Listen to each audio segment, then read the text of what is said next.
We are about to head into the Beagle Channel. 2 days of sailing through the Drake Passage. Our Antarctica expedition is about to come to an end. Hey everybody, John here from In the Loop Travel, and I've been sailing with Albatros Expeditions on the cruise ship Ocean Victory. And this is the fourth video in this series, the fourth and final. And in this one, I'm going to show you what we did crossing the Drake, coming back north, our last days in Antarctica, and give you a little wrap up on how it all went.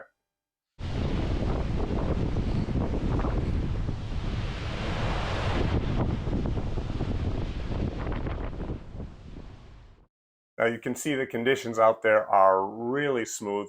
This entire trip, including the trip back, has been relatively calm waters and just incredible weather. I'll get to that in a minute.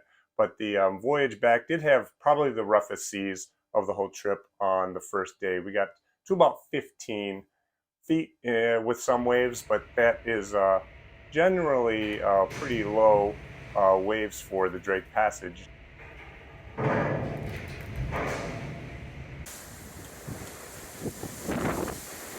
Overall, we had an incredible 9-day cruise.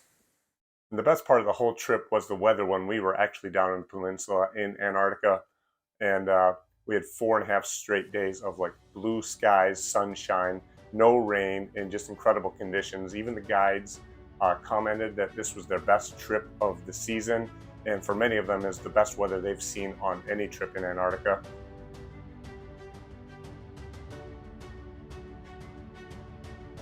We started our last full day in Antarctica, rising early in the morning to sail in the Lemaire Channel. Now this is a real scenic period of sailing that is often a highlight if you get to go through the Lemaire Channel. It's very narrow, steep, high mountains with glaciers on each side, and this was very ice-filled waterway when we went through it, and the captain did a great job navigating us through, but it's very scenic. It looks really cool to go through, so people get up at like 6 in the morning, and it takes you right up to when we do our first landing of the day, and that is at Petermann Island, where we saw our first Adelie penguin colonies.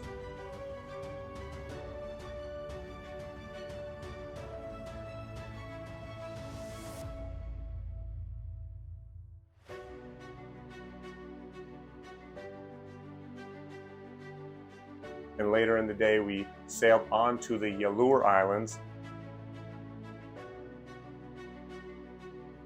again going through another icy channel on the way there. This waterway was really cool, and you can see the sun is out and all of the chunks of ice drifting past us, all the icebergs. In the afternoon here at the Yalur Islands, we went out for zodiac cruising only, no landings here, and it was termed to be an iceberg graveyard. You can see all the incredible ice formations out here, massive icebergs. I would say it's more like an iceberg museum. It's genuine works of art here from Mother Nature herself. So this was a great time out here. We saw plenty of birds and some seals as well.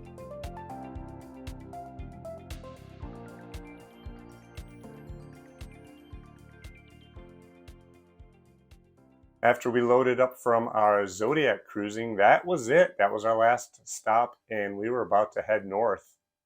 Now, it took less than 2 days to get down south out of Ushuaia, but it takes about 2 full days, even in the best conditions, to get back north because you've headed so far south, moving farther south each day during the trip.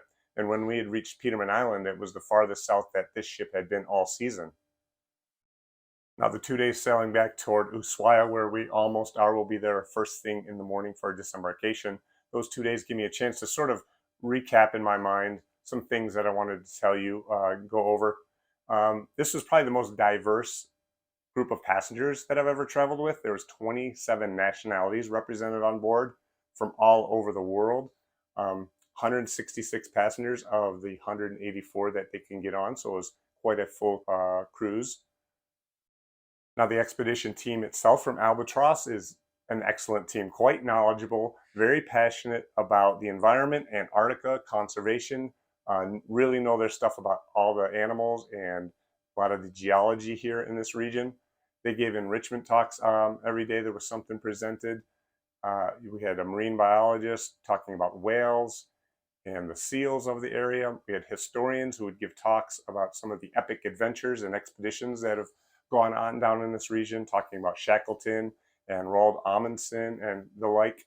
I will say that it is kind of a little pokey around the ship on the final 2 days. You attend some of these enrichment talks, but you do have a lot of downtime. I'm used to seeing maybe more trivia and other activities like that that get passengers socializing with each other. There is no onboard musician that travels on this voyage. There is no pianist or other sort of live music accompaniment that I'm used to seeing that. I've had that on my prior to expeditions to Antarctica. Now, what does your cruise fare include? You get all your meals, of course, your spot, your cabin on the ship. You get all your expedition excursions as well, except for the premium ones like snowshoeing, kayaking, and camping. But other than that, everything's included. You do have to pay for drinks. That's an a la carte item, but they're fairly reasonably priced. The mixed drinks and the beers and the wines generally run you in the $6 to $7 per glass or bottle range. And while you do have a lot of downtime in your cabin, perhaps in between activities, the ones that they do have available here, you might want to watch TV. There is no cable TV networks that come in down here because they're so far away from civilization, but there are a selection of on-demand movies. There are not any on-demand TV shows or live cable channels, like I say. I do want to mention that the food has been really good on board, and of course the crew take great care of you.